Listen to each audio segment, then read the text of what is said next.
ধরে বা শিফটিং আছে বা মৃত্যু হয়ে গেছে, এটা কোনো ভারী সংখ্যা নয়। 763টার মতন আছে পুরো 14টা অঞ্চলে। তো এটা আমাদের কিন্তু 78,000 জেনারেশনে যে আছে, এটা খুব আমাদেরকে মানে আঘাত লেগেছে। যাদের হেয়ারিং হয়ে গেছে 99,000 লোকের আমরা হেয়ারিং করালাম, ওই লোকগুলোর নাম চলে আসছে আবার। এটা আমাদেরকে সাজিশ চক্রান্ত, এটা বিজেপি সরকারের জ্ঞানেশ কুমারকে দিয়ে চক্রান্ত করছে, সাজিশ করছে যেন ভোটটা এরা না দিতে পারে। তো আমাদের মানবিক চিফ মিনিস্টার মমতা দিদি আমরা শুক্রিয়া আদা করছি। উনি সুপ্রিম কোর্টে যা অ্যাপিল করেছে, এর জন্য ভোটের যারা জীবিত আছে তাদের নাম যেন বাদ না যায়। যারা এখানকার ভারতের যারা স্থানীয় আছে, যারা পশ্চিম বাংলার স্থানীয় আছে, যারা পশ্চিম বাংলায় জন্ম নিয়েছে, তাদের নাম যেন ভোটের লিস্টে থাকে। এটাই আমরা আমাদের মাননীয় চিফ মিনিস্টার অ্যাপিল করেছে সুপ্রিম কোর্টে। আর অ্যাপিলের শুনানিও হয়েছে।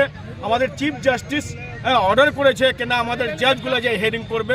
এটা আমি আমাদের চিফ জাস্টিস কে ধন্যবাদ দিচ্ছি, আমরা শুক্রিয়া আদা করছি আমাদের ভারতের সুপ্রিম কোর্টের চিফ জাস্টিসের কি আজকে জাজগুলো দিয়ে হিয়ারিং করাচ্ছে। খুব ভালো বিচার হবে আর কারোর নাম বাদ যাবে না। এটা দেখেন, এদের বিজেপি সরকারের কোনো আর গল্প নাই, কোনো মানে ডেভেলপমেন্টের কথা বলবে না, কোনো এইমস নতুন তৈরি করবে না, কোনো মেডিকেল নতুন তৈরি করবে না, কোনো হাওয়াই আড্ডা তৈরি করবে না, কোনো ইন্ডাস্ট্রি নতুন বানাবে না।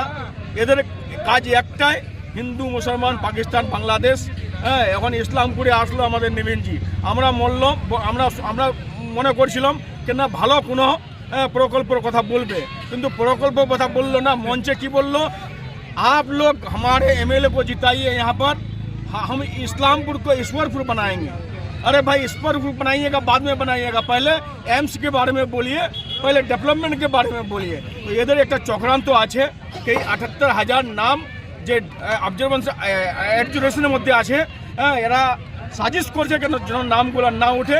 কিন্তু আমাদের ভরসা আছে, আমরা চিফ জাস্টিসের উপরে ভরসা করছি, আমরা সংবিধান মানছি, আমরা সেই জন্য আমাদের নাম আসবে। সুপ্রিম কোর্ট বলে দিয়েছে যে ফাইনাল লিস্ট আমরা দেবো আমরা।